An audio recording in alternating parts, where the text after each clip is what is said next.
Gunting Sastra ngagungake asmane Gusti ingkang Maha Tresna yakti hanuntun titah lumantar wedaring Wida Suci Prih Basuki sagung dumadi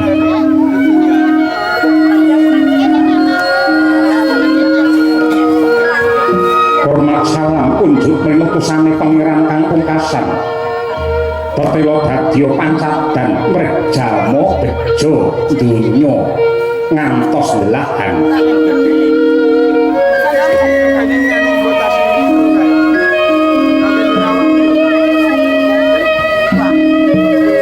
narbuka wiwaraning carita nenggih ing wewengkon negari Wirata wewengkon negari Wirata ingkang sisih kidul kulon ana desa cilik ingkang winastan dusun Pajagalan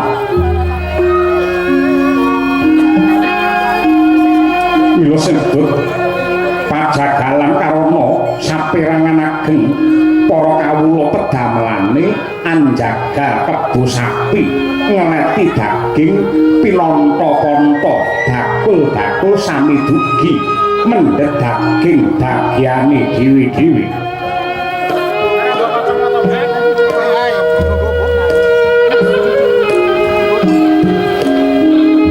candak kulabel tinuku terus lumintu siang ratri datan wonten kedate kang mangkono mahanani mulyaning para kawula ingkang mapan ana ing Pajagalan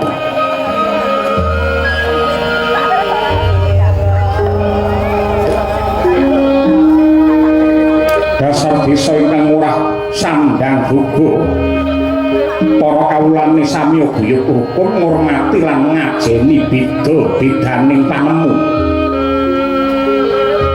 ingkang sepuh tuwajuh ing panembah ingkang muda tak kendhat nggih nyongreksa katentremaning desa marma kang kababar rasa ayem tentrem tebih saking sambekala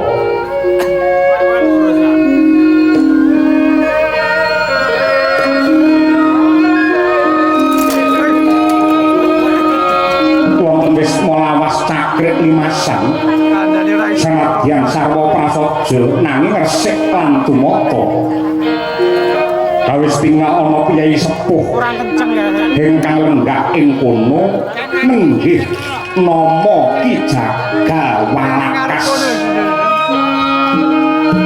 nama Ki Jagawalakas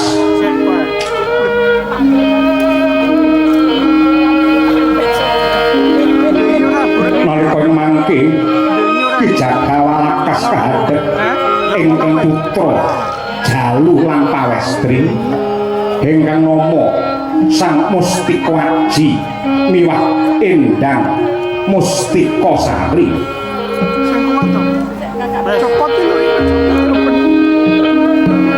Bom-bom Birawa Sukamarwata Suta Ki Jagawalakas mulat ingkang putra kekalih wis katon dewasa Brinten dalu Ki Walakas tansah nyambung rasa mring Gusti ingkang Maha Kuwasa kanthi panyuwunan muga-muga atmaja kekalih sembada netepi dharma sarta pinaringan bejo donya ngantos akhir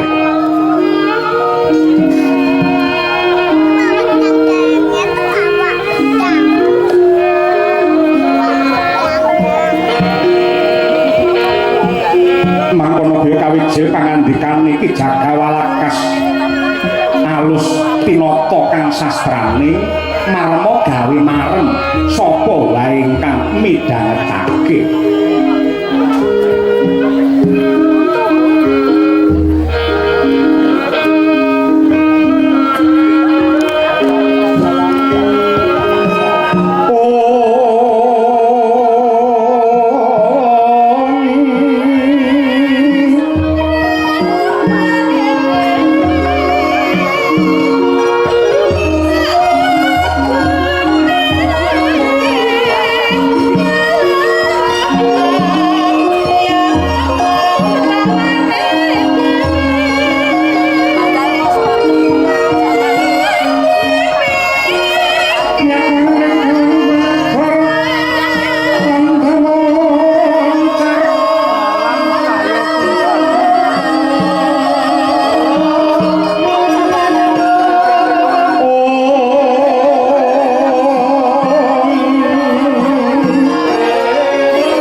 wahyuning Allah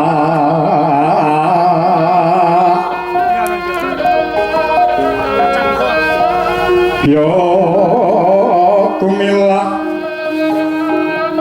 mangolah ngelmu bangkit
puji syukur kang jero ana ngarsane Gusti ingkang murba jagat merkaya mung panjenengane ingkang paring sih kanikmatan marang kabeh para titah ingkang sumebar ana ing jagat raya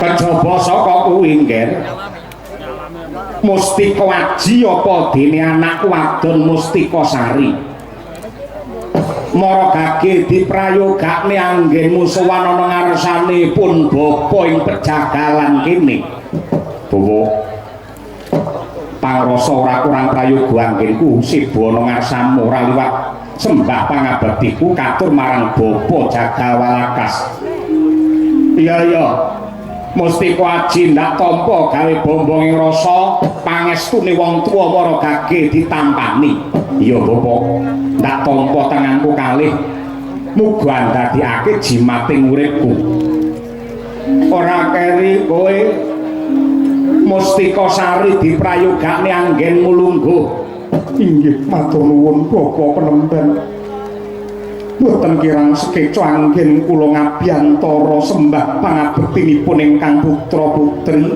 mawantu-wantu unjuk wonten sandhap padha jengandika Bapa Walakas ya ndak tampa kanthi bombong lan sukor nanindriya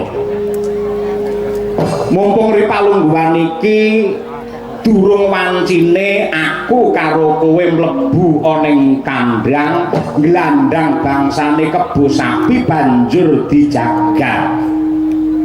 Mumpung ana wektu ingkang mirunggan yektine kowe mung tak kon nekseni anggenku ngaturke panuwun marang purbane Gusti merga duwe anak lanang loro, lanang kelawan wadon Mustika Aji karo Mustika Sari. Marme ati tanpa upama ning yektine duwe anak kuwi yen ora waspada, ora ngati-ati, teliti lan permati anggene gulawentah kuwi padha karo ancik-ancik ana pucuking gegaman sisip sembire luput katuranggane bakal brabat marang anake dhewe. Mula ndak pundhut kanthi banget kowe cah loro Aji lawan Sari. Sepisan kowe kudu tetep tekun tigen-mugen anggenmu manembah karo pangeran. Dewa dene kang angka loro aja lali bekti karo bapakmu iki Jagawalakas. Kowe kudu kelingan sing ngukir jiwa ragamu, sing glowentah kowe wis saka Bayabang nganti saiki dadi wong Crapang kuwi merga le meres keringet, le banting raga, le anggenku tansah budidaya ndewasake marang kowe cah loro, aja mung dewasa secara lair ning dewasa sak tekan batine sing tegese lagak-lagon muna-muni kabeh tumindak lan pakartimu aja nganti milar saka aturane negara lan agama, aja nganti nabrak saka wewarahe Weda Suci. Muni iki apa? Iya, Pak. Lah iki ngene. Bapakmu ki lak kancane wis pirang-pirang. Etan kulon kidul lor kabeh ki aku duwe kenalan. Ya kenal aku ya sabar aku tuwek-tuwek ngene iki. Biasane ning pojokan panggung yen rampung le wayang terus muni. Kancaku ya semono-mono kowe. Durung para kanca-kanca bakul sing pendak dina ki ngusungi daging saka kene didol ning pasar. Kuwi ya banget kabeh padha takon. Bapak Walakas, so kapan jenengan le kagungan kersa mantu tak sawang putra putrimu kae wis dewasa. Aku diutang karo kowe iki Walakas. Bola-bali kowe tansah gelem tak repoti. Tur dasare bapakmu ki awang bengi esuk sore waton ana undangan, mbuh kuwi mantenan utawa sunatan, bapakmu mesti teka. Lehku mbecek tak itung wis entek 1 miliar ngerti. Kuwi becek tok 1 miliar.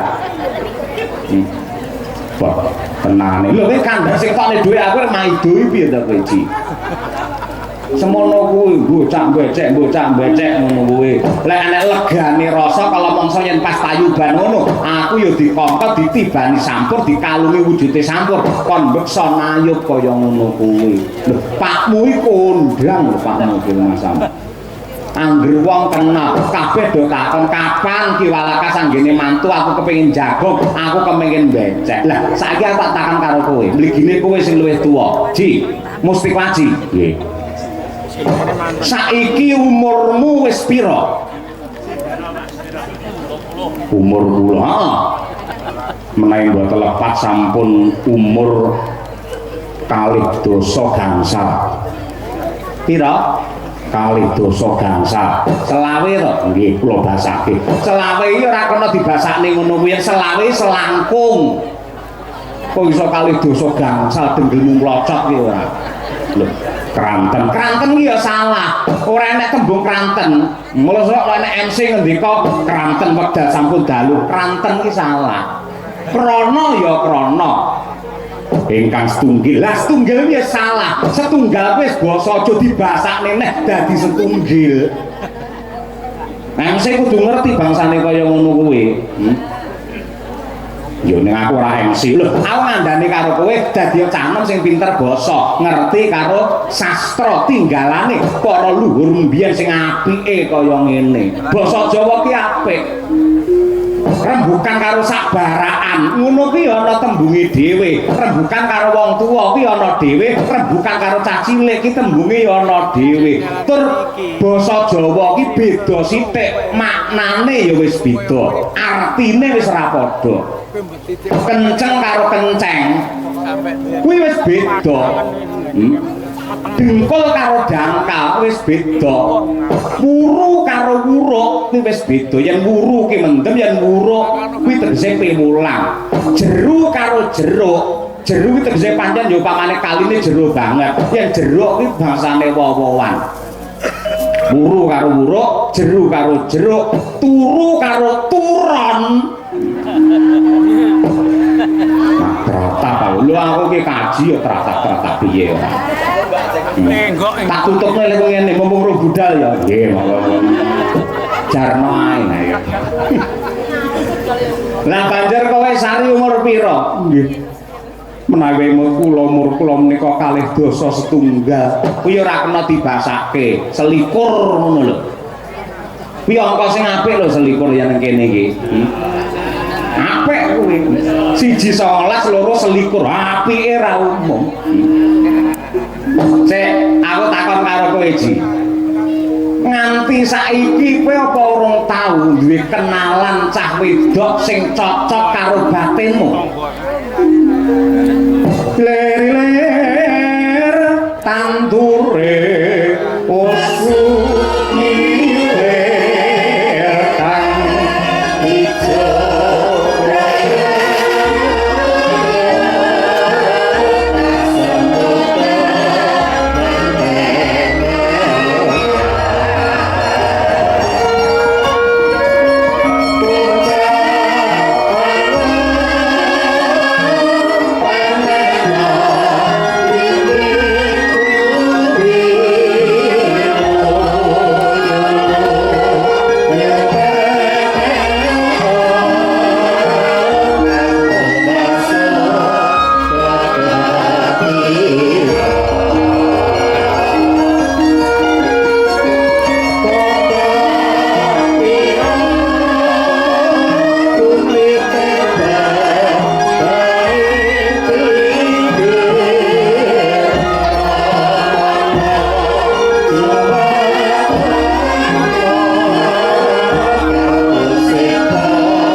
wong yen cukup umur apane umur selawe kaya ngono kuwi yen randang rabi godane iki abot yen kuwi nek wong wedok ya karo wong lanang boros ngene enak petang tahun pisan pedhot petang tahun pisan diperbarui Lah nanti kowe randang rabi, kowe bisa mengko banjur nindakake sedeng utawa maksiat, mergo ora kuat ngempet hargane hawa nafsu. Wong rabi iki ngibadah, waton kowe bener-bener tresna lahir batin lan gelem ngayomi karo bojomu sok. Apa meneh kowe gelem mulyake wong wadon loro, siji mbokmu loro bojomu. Kowe engko uripmu arep ditata dhewe karo sing gelar jagat. Uripmu sarwa kepenak. Kejaba saka kuwi wong rabi kuwi bakale minangka panyambungi umur, panyambungi sejarah. Ya kuwi tumuruning anak sing minangka talining katresnan. Aku wis kepengin banget gendong putu momong karo putu. Pengen banget aku Ci. Lah sapa neh sing tak jagakake yen adimu Sari aja dhisik, yen sing enom kok rabi luwih dhisik, tegese nglangkahi karo sing tuwek. Ngono kuwi ora kena. Rabiya lho. Timbangane angger kowe ning kamar mandi suwi ngene nyapa to kok ya. Mboten. Rabiya candi engko tak lamarke aku tak sing ndodhok korine nginang jambe suruhe. Candi eneng ora? Wonten. Sing kok tresnani? Sampun wonten. Lair batin lemu tresna, lair dados. Badhe kula tresnani kula ayomi ngantos kukuting gesang kula. Bagus. Pramara rahmangus bomyo ngambrang. Kati karunaning kaswase aneng marga mamalakung risang konta wastrat mojo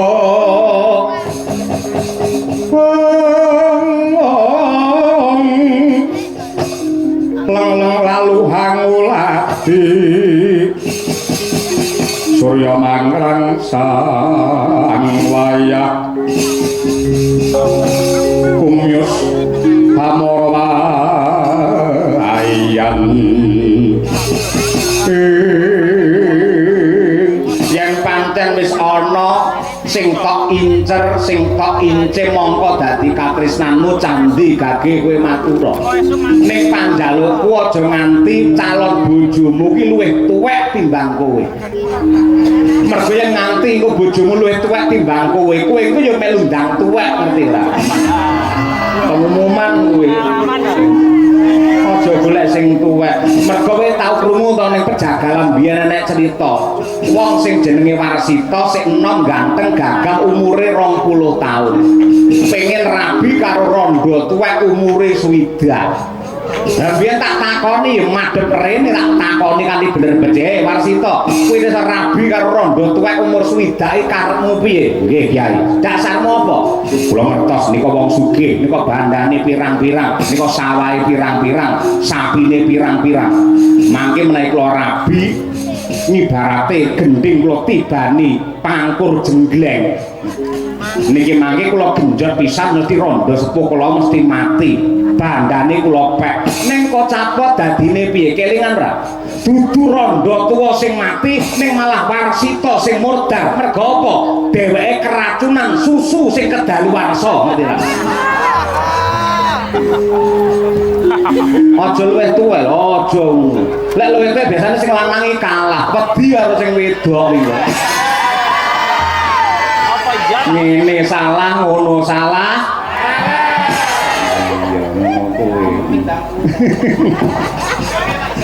padha karo pakmu biyen ya ngono wis ngaku dadi pengarepe para jagal ing krene ngaku dadi ratu pisan mudhuna ngaku dadi lurah pisan dalang sing gaweane ngomyang sami utuh nek kadung digetak karo bojo wedok goblok dadak niku mesti yo candi kandha ayu ora pira pira bobo yaktine dudu wong liya braya dudu wong sak njabane pajagalan kene tegese sing kok tresnane iki malah wong pejagalan bocah pejagalan kene cocok yen ngeteri manten ra kadoan aku ya gathok aku mathuk aku sarujuk kuwi candi anake sapa upama aku bloko apa kira-kira bapa Walakas kersa nampa kanyatan lho sing jaman saiki jenenge kebo musuh gudel wong tuwa ki mbangun miturut karo karepe anak yen pancen kowe wis tresna wong tuwa ya melu tresna aja mikir ringo-ringo yen perlu anake pidak pejaraan saudon saurupan wong melarat pisan ora apa-apa sing penting atine ora melarat sapa ki mau ora ana sing tak tresnani kejaba wonge ya sak omah karo aku. Hah? Jenenge sapa? Sing arep tak rabi adikku Dewi Mustika Sari.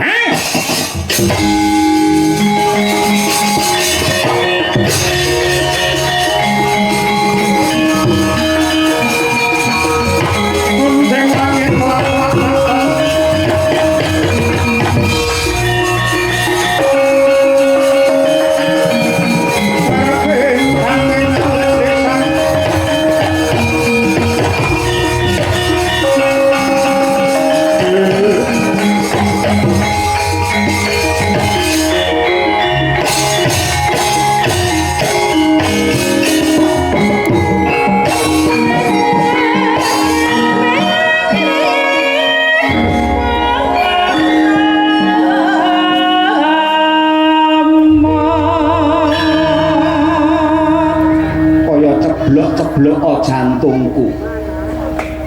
Neng donya ki wong ayu pirang-pirang. Ning sing ayu lahir batin kaya Dik Sari ora ana. Cangkemmu rasa wangsulan kok. Kae lho para pinter lak sing ngendika, donya ki ambane ora mung sak kathok kolor, ngerti ta? Daun kelor. Heeh, daun kelor. Mbok golek liyane ngisin-ngisini. Lho, Bapak. Aku ki arep ngrabi karo Sari ki nganggo dasar nganggo wewaton. Dasarmu apa? Aku mblowentah Sari wiwit cilik. Biyen sing dulang aku, sing ngedusi aku, sing mblowentah aku.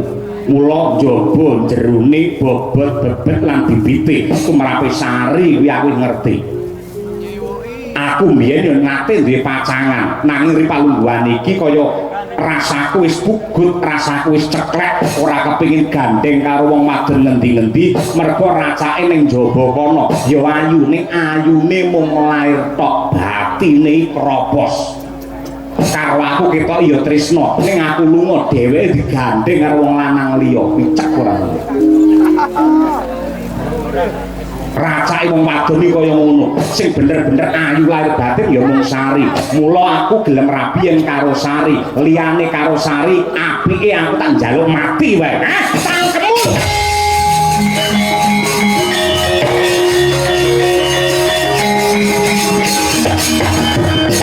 Prokomon tak lirake netap supaya nipe cocok bang mawingo angis lambemu muni sing ora-ora. Lho, aku ngaturake witing klapa sak lubune. Aku ngerti Sari ki bocah apik, bocah alus, budi pekertine becik.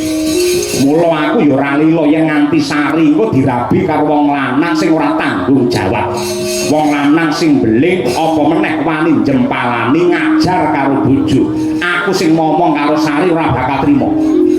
Mula supaya Sari iki mengko ora nampa panandang mergo dirabi wong lanang sing ora karuan. Kowe becik tak rabine dhewe. Kowe ngerti agama? Ngerti. Manut pranatan agama rabi karo adike dhewe ki entuk ora? Aku ora tau maca Quran, lha kuwi ning ngono kuwi lho. Kuwi larangan tumrape agama, mergo isih tunggal darah, tunggal kulit daging. Wis contoh ki wis pirang-pirang, rabi tek karo dulure dhewe, racake anake ora sampurna. Mbuh sing cacat iki guwing kerdil, ora iso nyawang lan sak piturute. Kuwi minangka pemut ngelekke marang kabeh manungsa saka pangeran, aja nganti nabrak wewaler tur manut aturan saka agama. Upama kowe engko karo adimu Sari takjak ning KUA, iki pernah napane takoni karo naib, aku lek njawab jajal piye ngono kuwi. Hah? Ngwaline aku dhewe. Ora sudi, kowe ra tilmu nalar, damar mancung cupeten aja ngawur kaya ngono kuwi. Iki wis dadi tekad haji. Aku wis duwe sumpah, aku wis prasetya. Malang-malang bakal tak putung, rawe-rawe bakal tak rantas. Aja kok bapa walagas nun sewu. Dewa mudhun nggo gaman bledek bakal misahke katresnanku karo Sari. Tetep bakal tak waneni. Nyatane Sari mlengos ora gelem karo kowe ngono kok. Wong wedoke ngono kuwi ditlateni tukane bakso mendina susu kena ngono kae. Bakso. Lambemu arep maneni karo wong graut tega nukel bulu, mantu gel bulu.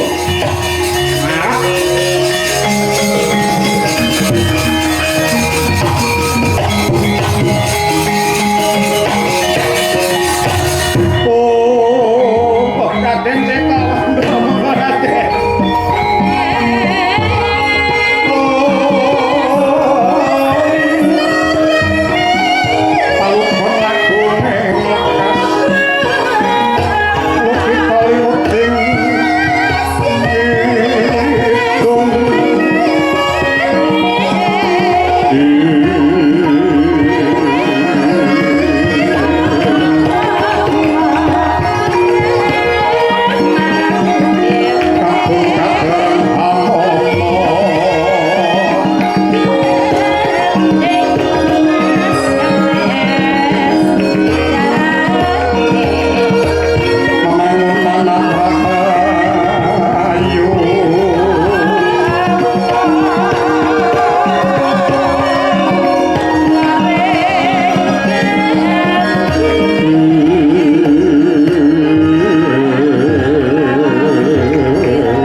saben dina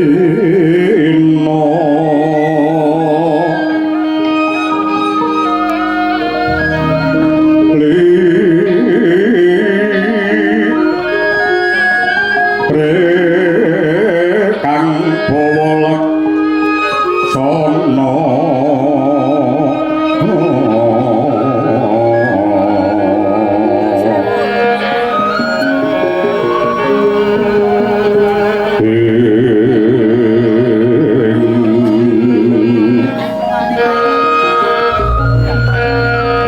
ana tepi pangan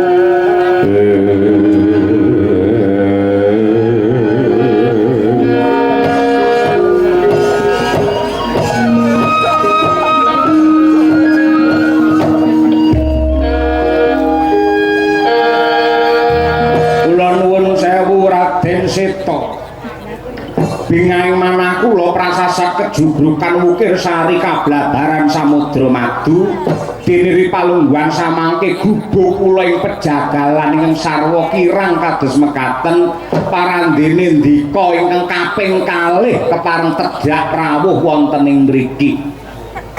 Mboten langkung kula ngaturaken sembah pangabekti tandha pengaji-aji mawantu-wantu kunjuk Raden Seta.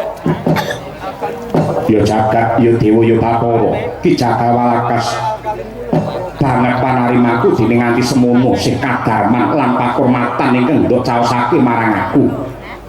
Lulus Raharja niring sambika langgengku prapta ning pejagalan ora liwat Kyai Jagawalakas lak ya tansah ginanjar seger warasan. Saking pangestu paduka Nadyanto kula pun rita kempong pira jambul wanen duka penyakit kalih kula gila iku kados pundi. Kula niki asam urat nggih mboten, kolesterol nggih mboten, darah nggih normal. Penyakit kok gila kalih kula ngeten niki. Mila kula wajib ngaturaken panuwun dumateng Purbane Hyang Agung. Syukur dadi sewiyan pancen kaya mengkono. Si mripatmu ora iki penggedhe rawuh bekti karo panjenengane lho niki nuwun sewu Raden Seta kula ingkang abdi ngaturaken sembah pangabekti mawantu-wantu kunjuk sapa kula menika Musti Kwaji putranipun Ki Jagawalakas ya tak tampa pangestu kumara gage tampanana kapundi mugi andadosaken jimating gesang kula. Nuwun sewu kok janur gunung kadengaren ndika kepareng mriki. Kirangan pinten sasi ing sampun kepengker pancen ndika nate tindak mriki gugah dumateng anak kula pun Bilawa dados jago kraton Wirata tetandingan kalian Raja Mala. Kabare Raja Mala sampun mati wis. Sirna ana tangane anakmu ya kuwi si Jagal Bilawa. Syukur bagi sewu. Lah niki enten wigatos menapa? Ki Walakas yektine keluarga gedhe ing negara Wirata mligine Kanjeng Rama Prabu Maksapati banget ngunjukake rasa syukur marang Purbane Hyang Agung merga Rubida wis sirna perkara wis sumisih. Wiwit saka pakartine paman Kincaka rupa Kinca lan Raja Mala ingkang nindakake sanggit rungsit Rekadaya kepingin jungkeng palenggane diwaji nyatane bisa dirampungi karo anakmu Jagal Bilawa. Angka loro nalika Wirata dirampit mungsuh saka ngarep lan mburi ya Piwadya Bala Trigarta lan Ngastina satemah dayane utawa kekuatane si Jagal Bilawa apa dene si Kedhi Wrihatnala bisa ngundurake mungsuh. Sing tegese anakmu si Jagal Bilawa iki gedhe labuh labete marang kawilujengane wong Wirata tanpa lantaran kekuatan purane si Jagal Bilawa mbok menawa Wirata wis tamat sejarahe. Mulanggenku rene iki yektine diutus dening Kanjeng Rama Prabu Basudewa nemoni karo anakmu Jagal Bilawa bakal tak gandeng tangane tengen tak sowanake ana Sitinggil bakal nampa wujude kanugrahan. Mergo apa? Yektine anakmu Jagal Bilawa ki dudu wong saudon saurupan nanging satriya tama ingkang lagi namur laku. Ya kuwi para Pandhawa ingkang dadi mantri pasar kae jenenge Tandha Dwija Kangka yektine Puntadewa ingkang dadi Jagal Bilawa kae Werkudara ingkang dadi Kedhirihatmala kae si Janaka ingkang ngopeni Rajakaya lan tetangguran Dumagranti lan Tripala kae kuwi putuku kembar Nakula Sedewa lan sing rina wengi tansah leladi karo adhiku Utari ya kuwi Niken Salindri kae yektine garwane Puntadewa ingkang awewangi Dewi Drupadi. Wong emane wiwit saka Dwija Kangka ki dikepruk paidon mustakane dening Rama Prabu Maswapati nganti ripalungguhan iki Pandhawa ora ana kabar ora ana babak ingkang ratelakake papan dununge Pandhawa ripalungguhan iki mapan ana endi. Mulanggenku teka kene anakmu Bilawa ning endi tak gawane tak kantine ning kraton. Leng indriya mangu mangun kung kandhuan rimang lirlena tanpa kanin yen tan tulusa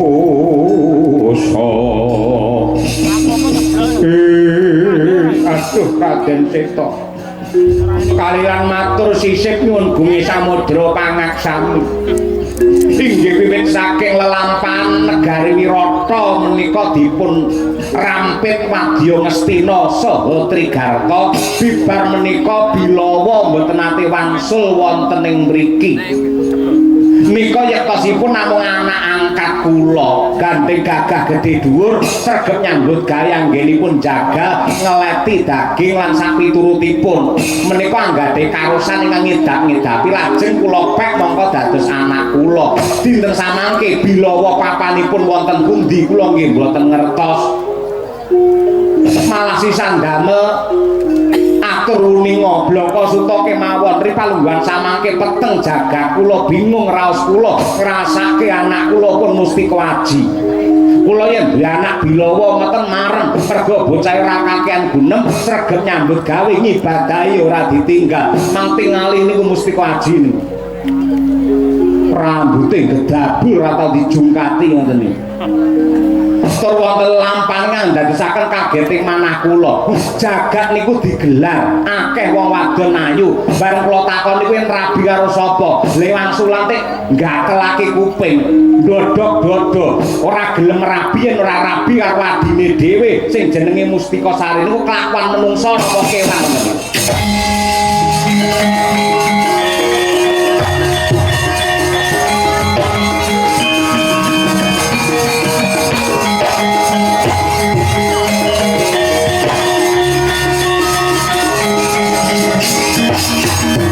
Renangko kinempet-kempet dosang reknaning bawana ya setukang walang ati Mustika Aji wonten dawuh Raden apa bener kepara nyata kowe pengen ngrabi karo adimu dhewe leres ayo melu aku ning kutha Wirata ning kono akeh wong ayu pirang-pirang sing tak karepake sing ndi tak tembungke kula kali wong wedok kutha ora seneng wong kutha ketoke alim alus sing jerone mobol-mobol jagungan karo aku blenggen sing kepenak ayo melu aku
Raden Seta wonten warung kula Gambir Sawit mriki kula ngaturaken sembah pangabekti Raden Seta. Sungkem kula nggih katur ngarsa paduka Raden Seta. Isih dodolan terus ya nyi. Nggih wong sandang pangane ya dodol ngeten iki. Rame-rame ning mburi apa. Menika enten salah satunggaling wilayah desa ingkang ngawontenaken syukuran bersih desa. Desa ngendi? Desa Polorejo nika wayangan niku ora tau kendhar ora tau leren ora tau mandheke. Mila bejane para bakul-bakul kados kula ngeten iki angger enten desa sing wayangan tiyang duwe gawe wayangan mangke kula entuk rejeki. Ngoten niku. Tur Polorejo niku angge wayangan rutin. Adek-adeke jejeg ora menga-mengo yen kuwi ya kuwi yen liyane ya liyane. Mila wiwit jaman kuncung nganti gelung le wayangan dalange ora tau solan salin. Iya. Mergo dawuhe jarene lho, jarene dawuhe danyange mriku yen nganti dalange ganti mangke mriki enten pagebluk ngoten. Mare guyu. Jenengane anak ratu masa guyu saestu. Tiyangipun sae-sae grapyak semana. Mergo yen nanggap liyane wayang sok-sok niku enten jotosane enten gelute. Ning tiyang ningali wayang niku jan kebak ing tata krama, wontenipun namung nyaman lan sekeca, wontenipun namung tentrem. Mang pirsani sak lapangan kebak sing lenggah menika kakung putri mboten dipun pisahaken. Parandene nggih mboten enten critane bar wayangan wong wedoken sing meteng mboten enten. Mergo kabeh nggoni kalian tata krama ngoten niku. Badhe ngersakaken napa? Ngunjuk napa? Kaya apa sih? Kopi mawon. Ben peteng kaya urip ngono iki. Kopi loro kanggo aku lan iki mesti waji. Nggih, ngestakaken. Mawi gendhis mboten ora. Rasa kangge kula. Dak dadi penyakit. Menapa ngersakaken susu kula napa pripun? Raden ku mantuk mawon horor ketoke bakule niki. Iki plenguk. Dadi wong dodolan ning wayangan nek pengen laris kudu ngejak wong wedok ayu tinggi plenguk ngene iki. Terus dijaraki karo wong lanang-lanang sing do ning kono. Ya disawiske, disediake unjukane kopi sing ngrasa nduk.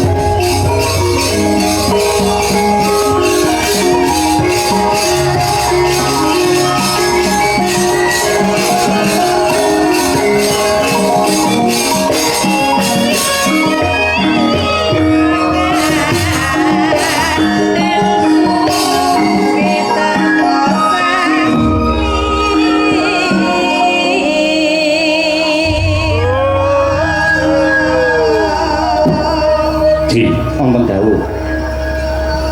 Kowe ngerti bedane menungso karo kewan. Kewan mboten duwe akal, menungso duwe nalar. Mula menungso diparingi nalar karo Gusti sing gelar jagat ki nggih ngulir budi, ngulur nalar, miwir pikir. Yen kewan kae aja kok karo adike, karo mbok dene dhewe tega.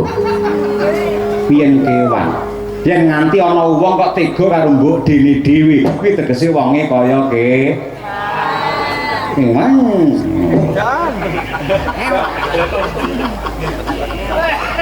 Wong wadon akeh. Tak goleke sing trep karo kowe, sing cocok karo kowe.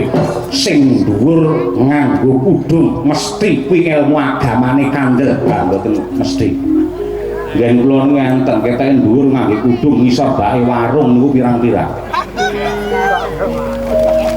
Ning tumindak sing kaya ngene iki nabrak aturane agama.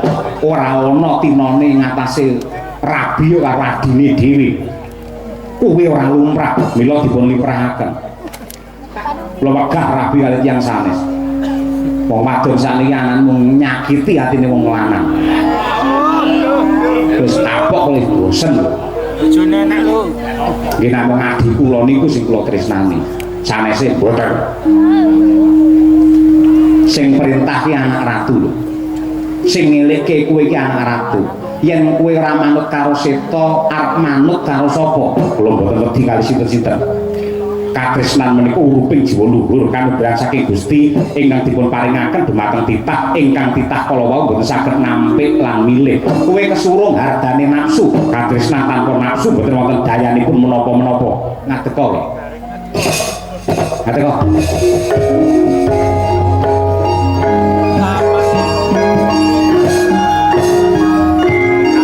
aku ki alus bisa kasar ya kulino yen tak ulus kowe ora gelem apa njaluk tak kasar aku tega lho tanganku iki tak sampluke bathukmu yen nganti sirahmu ora sigar merapat aja diundang aku seto kowe iki mapan ning pajagalan ke bawah keperintah ing negara Wirata ayom-ayem tentrem jenjeng permanen tumrap sekabeh para kawula ki ana tangane seto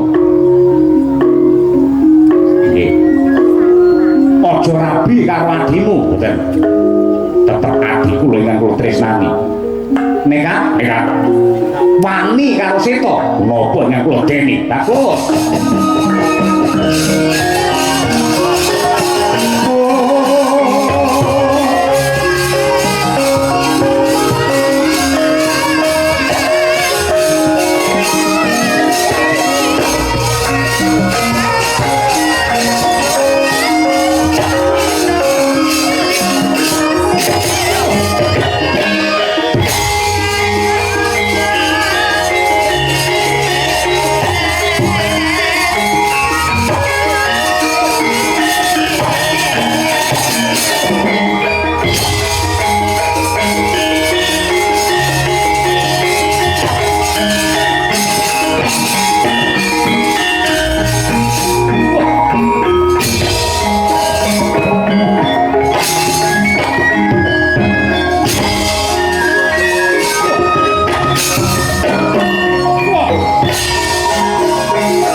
bintanging alit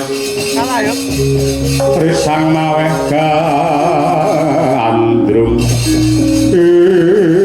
aduh Raden kula nyuwun pangapunten kula kalah kula tanpa daya kula manut kalian reh perintah Paduka Raden Seta kula nyuwun gesang yen aku gelem sagedhakan sok gecek ndasmu sampun Raden kula tobat kula nyuwun pangapura kula sumpah kula prasetya mboten badhe ngrabi kalian adi kula pun sari anak ngapusipun dicengele mawon niku ya anak kaya ngono kelakuane ora umum diperintah wong gerang mesti manen dikongkon mesti nyentolani anggere bar panen ora melu ngusungi gabah bareng gabah dilumpukke diwadahi sajroning wadah kula lunga nu gabah didol kali lari niku Mang pejahe kemawon Raden Sita. Raden Sita kula nyuwun pangayoman.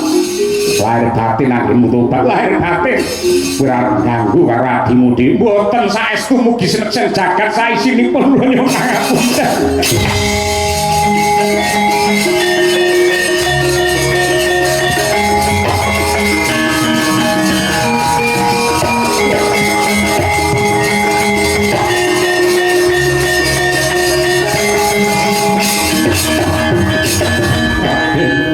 Raden Sita kula nyuwun pangapunten. Sewu lepat diagung pangaksama paduka Raden. Bapa Jagal Walakas, aku njaluk pangapura Bapa. Rasudi ngapura dosamu wis tumpuk undung kaya gunung Kemukus. Bapa le bar njaluk ngapura bar arep tuman meneh. Anakmu duwe niat apik, anakmu duwe niat sing becik, aja malah kok gawe kaya ngono ya. Kula dosa ageng mboten namung dumateng Bapa Walakas ning kalebet kula ingkang ngrujit raosipun adi kula pun Mustika Sari. Kula kepengin njaluk ngapura kalian Mustika Sari. Ki Walakas anakmu wadon gorene.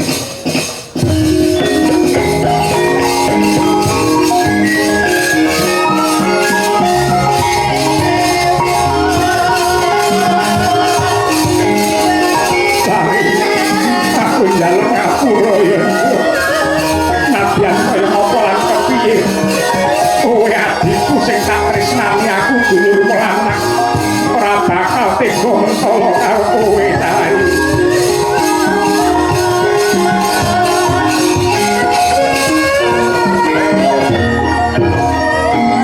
Nindakaken sanggit rungsik samudana inggih Mustika Aji. Kepengin ketemu kalian ingkang rayi Mustika Sari. Bakal njaluk pangapura ning yektine nindakake rekodaya anglimpik. Sajroning Raden Sita miwah Ki Walakas dhateng prayitna. Mangkono Mustika Sari dia diglandang dening Mustika Aji. Lumayu banter sasat cipak kuping.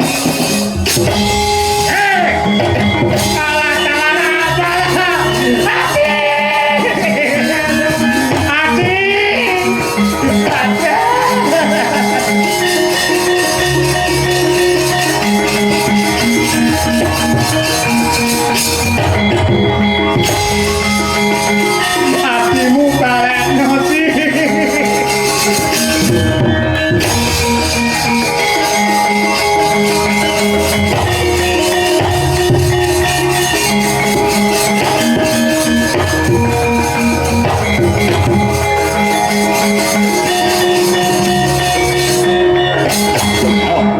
Mangdak mangrebut sari yen nganti sampeyan nyedak ngrebut sari pedang kula ing badhe mbleh gulune sari manyedak yen kepengin weruh getih lereh-lereh wonten mriki tak nyedak ape sokero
Kyai Brahmanarsi.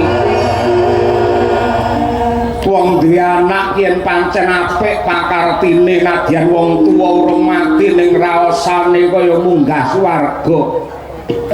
Posok baline yen duwe anak mrosal angel ditata angel diatur nadyan to kula ni dereng mati ning rasane kaya kecemplung neraka jahanam.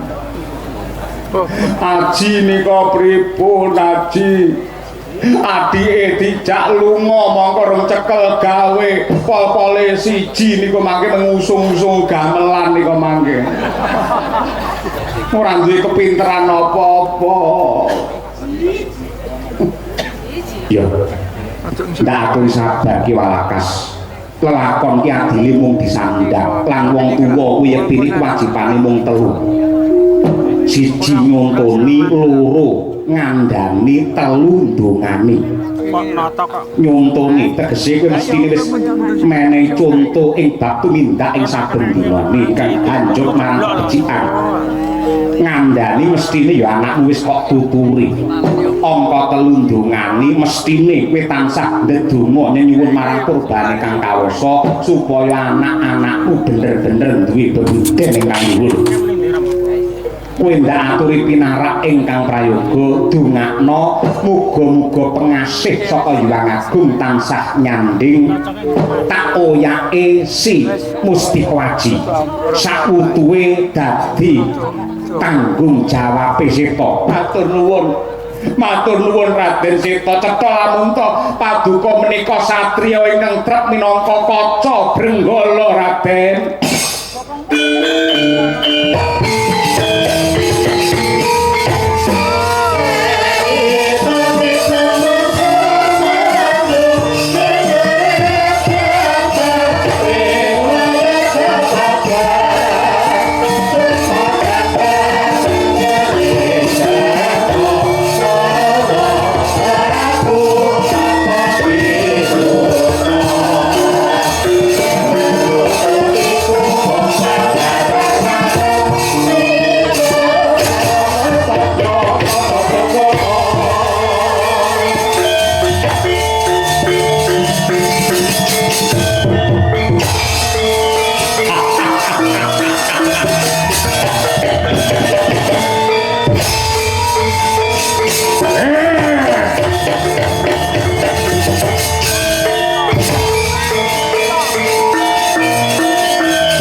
Indriyak sasara maruta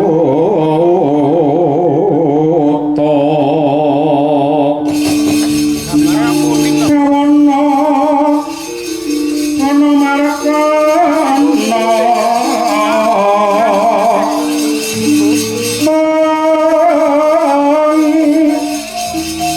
samirana lan marayang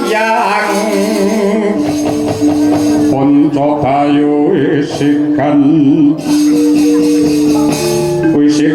gulingan limo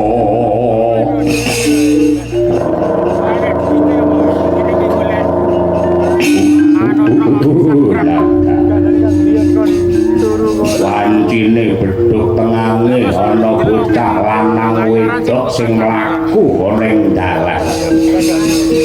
Sapa? Aku bocah pejagalan jenengku Mustika Aji. Iki adikku wadon Mustika Sari. Kowe kakang Adi. Yo. Mbokmu karo bapakmu padha. Kowe wis tau diruwat. Ndar rame, Mbak. Ruwati apa lah? Jalah.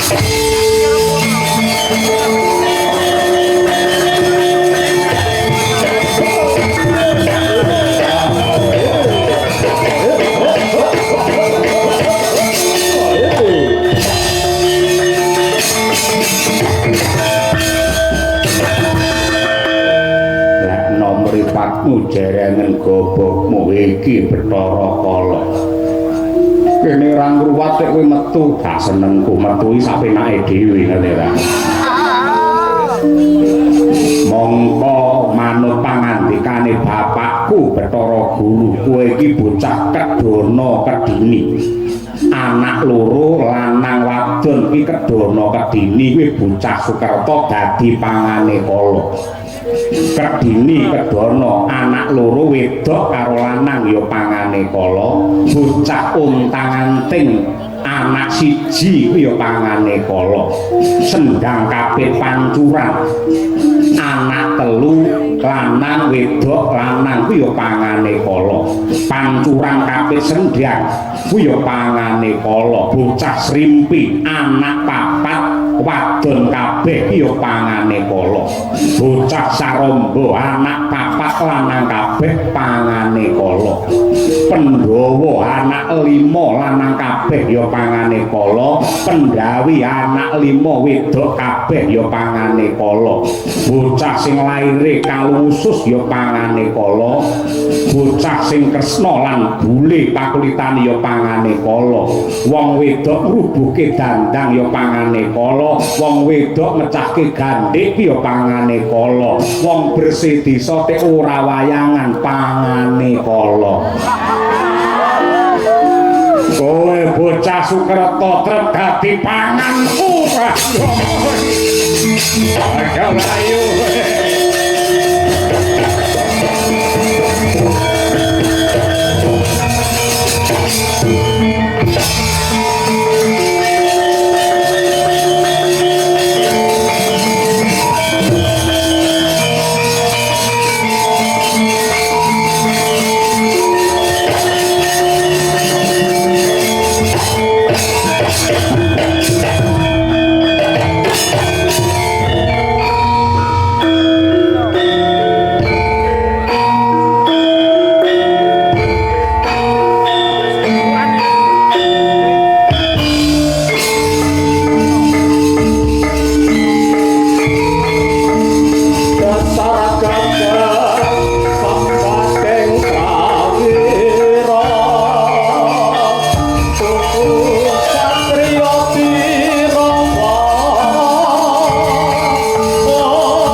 Sinuwun Prabu Susarko.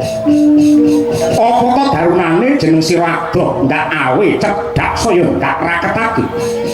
Yektine bakal ndak kanthi rembug lan rumpaka tumrap lelakon negara Trigarta iki. Mestine jeneng sira kabeh wis ngerti lamun to biyen ingkang jumeneng nata ning Trigarta Kakang Mas Susarma utawa Prabu Susarman. Merga ketandhingan kelawan Balawirata satemah panjenengane nandhang situ. Mula kang mangkono, aku kepengin mulyakake kakangku sing wis sumare, kepengin mulyakake kakangku sing nyatane biyen kersa nglintirake keprabon satemah Prabu Susarko bisa Nyakrawati bau dendho dadi ratu ngenyam kawibawan kemul kamukten wenang nepak bun-bunane wong sak negara Trigarta. Ingkang dipun kersakaken kados pundi? Utang wirang nyaur wirang tang pati nyaur pati. Gandeng sing nyedani Koko Prabu Susarma ya kuwi wong Wirata. Ripalungguhan iki aja dikangelan. Rek lampit burung kakimpul waton lanang nyekel gamak. Nadyanto som sambung obor celok rintang rambatan pundak Buddha dina iki. Langkung sendika ngestakaken dawuh wadya bala Buddha.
Jim setan priprayangan gendruwo ilu-ilu ganas papi sunda bolong susana.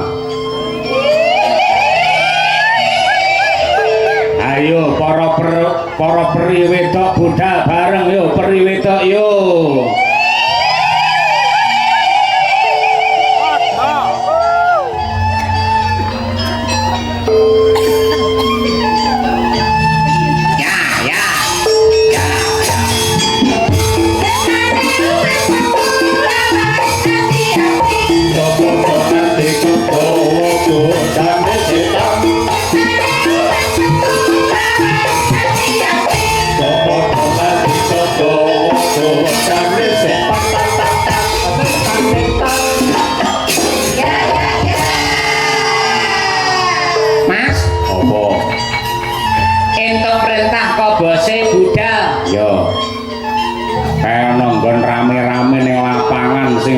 Semono akeh tontonan apa kae wayang kulit bersih desa ing Palareja mula didongakake tuku meja dinane Jemuah Muga-muga kabeh wong Palareja diparingi berkah barokah. Amin. Tuku meja didekek sanding sumur. Muga-muga kabeh wong Palareja sehat dan panjang umur. Amin. Numpak tronton nggo momot cengkeh. Muga-muga kabeh para penonton rezekine akeh. Amin. Tronton mesine panas. Muga-muga penonton utange lunas. Amin.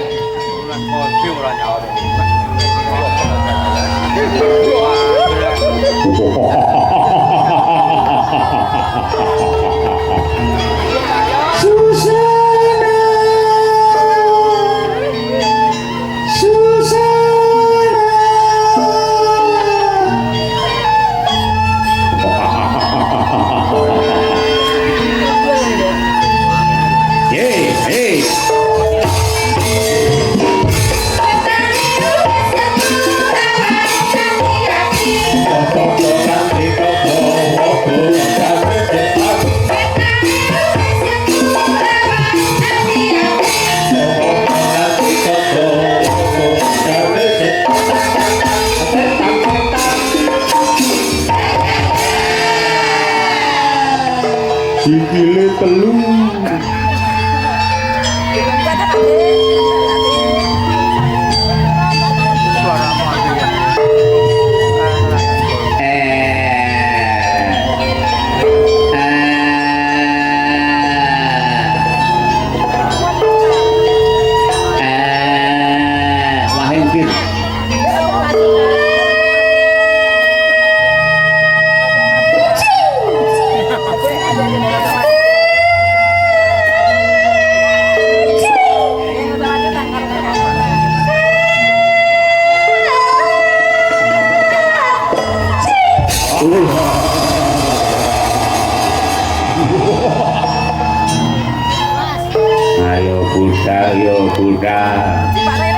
Dicepake rudal karo drone.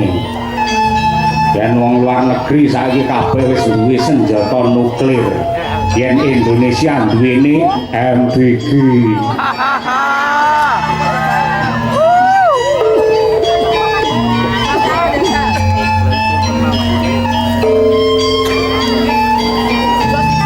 Ya.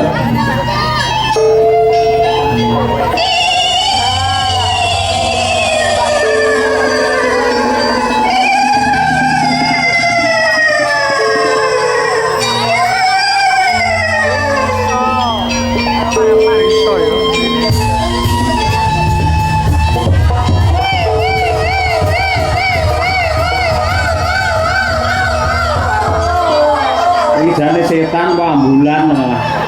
Wi. Ambulan lewat. Tanya Pak Dalang.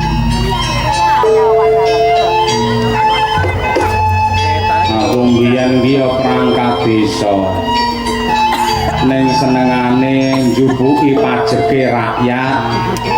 Bareng mati aku ora duwe daging kaya ngene iki. Ning beda yen ana lurah kuat 2 periode 2 taun pisan gelem nanggap wayang calone swarga papane.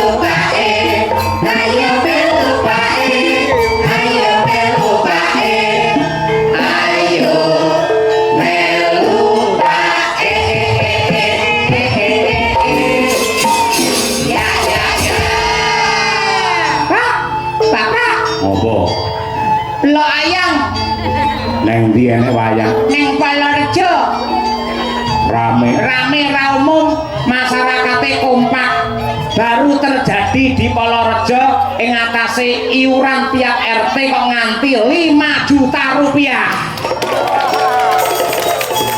Ayo ndelok wayang. Iya, bubuk sik. Bubuk sik. Bubuk? Iya. Ora takon bubuk engko ngerti jajan tingkek-engkek njaluk ngono.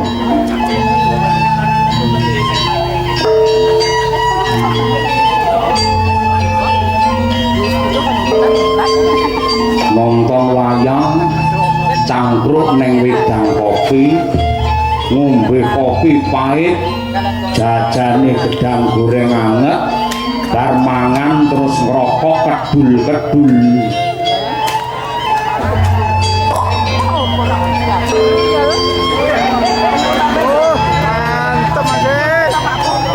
Saya pernah membaca yaitu tentang kesehatan.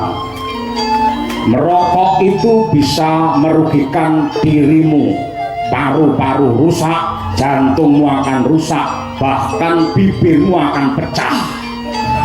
Setelah aku membaca buku itu, akhirnya aku langsung berhenti membaca buku.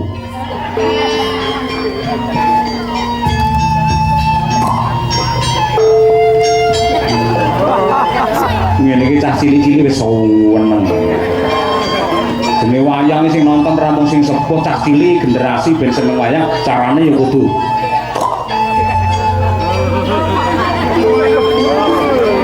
ora mau nang kene iki mbok nek bathuke metu keluke.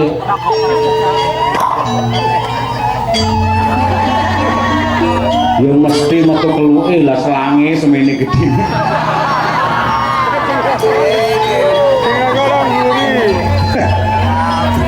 Kenapa penggemar Pak Anom kere-kere.